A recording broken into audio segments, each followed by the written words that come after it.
Sean is a Liverpool fan. He wants his first say on it. Hello, Sean. Hi, guys. I just cannot believe, I'm absolutely baffled that they've even needed the lines. They've looked at that. To the naked eye, you can see it's onside. Even we're watching it thinking it's a goal. I seen the first replay. I said to my son, yes, it's a goal. And I just couldn't believe that they've done that. And even when they have decided that, they know they've made the wrong decision.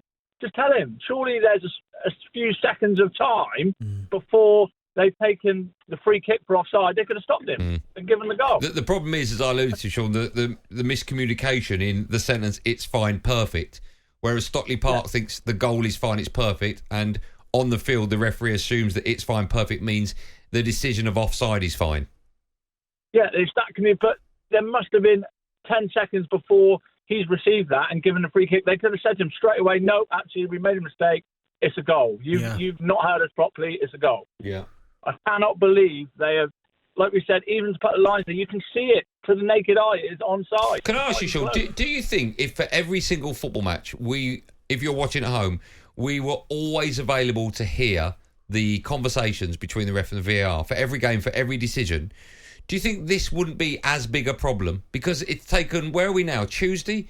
And the game was on Saturday, so it's taken Sunday, Monday, Tuesday, 3 days effectively to get. So the story is built and built and built, and it's so big now, it's a huge problem. Yeah. Do you think if we would have heard the audio live and dealt with it after the game, it wouldn't be as much as a problem?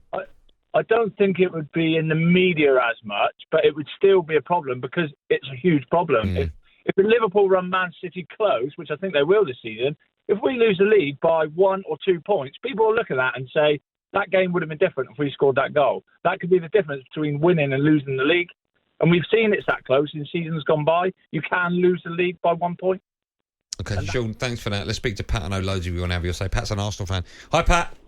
Right. Hello, boys. Yeah, look, I think it's great you've got this on. And I don't think the last chat, in all fairness, decisions sometimes went your way and went against you a lot of the time. But what I will say, what is the reason that we don't follow the rugby union? They speak as gentlemen. What are we looking at, John? Can I award a try? Can I not award a try? Can we not? If they had that protocol and you were hearing them all the time, in other words, this would not be an issue, that they're having a conversation.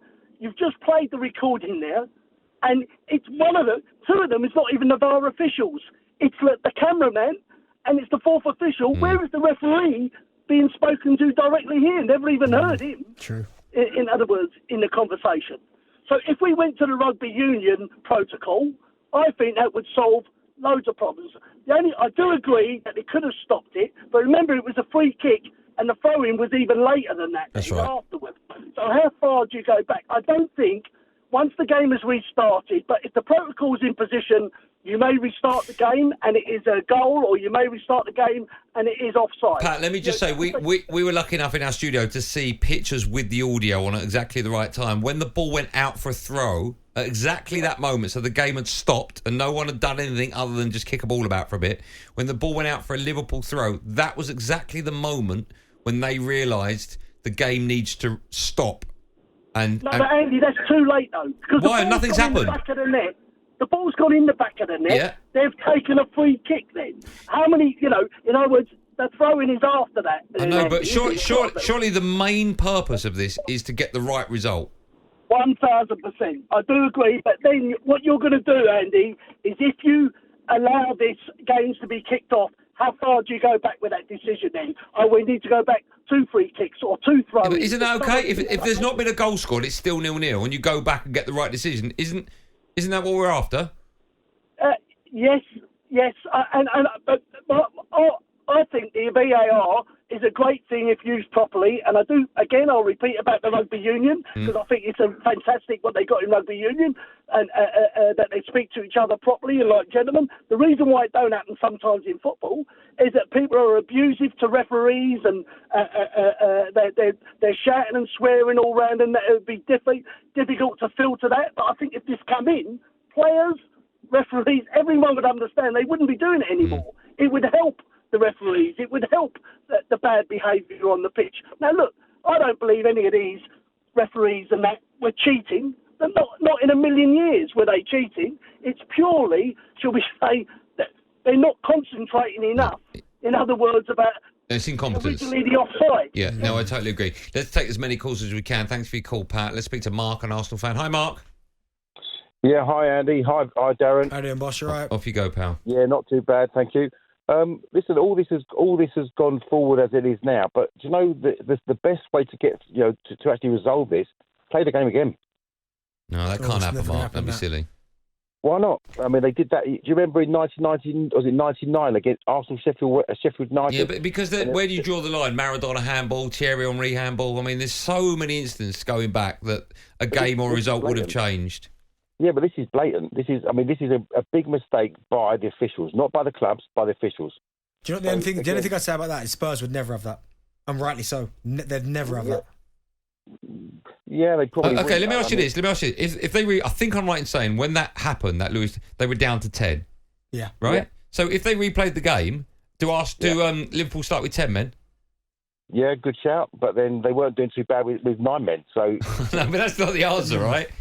You can't recreate that moment in time. It's just a horrific human error, and there's nothing you can do about it. No, I get that. I think that in the spirit of the game, though, I think that if they did a replay, I mean, look, Spurs know that obviously it was. Let me ask you this, right? You're an Arsenal fan, right? It's a horrible question for you to ask, right? Go on then. Everyone's talking about if Liverpool miss out on the league by a point or 2 points or whatever, right? Yeah. What about if they do replay it, Spurs lose it, and Spurs miss out on the league title by a point? I wouldn't care. I know you wouldn't. I know. Do you know what, Andy, right? And I won't say fair play to them, but I almost feel like the PGMOL had no choice. They had to release the audio. Because everyone's speculating about what went on in there. The people talking about, was he not doing his job? Was he watching the Ryder Cup? And all this kind of stuff. It was almost like they were forced into doing it. They had to release the audio. talkSPORT Drive. Super opinionated sporting debate.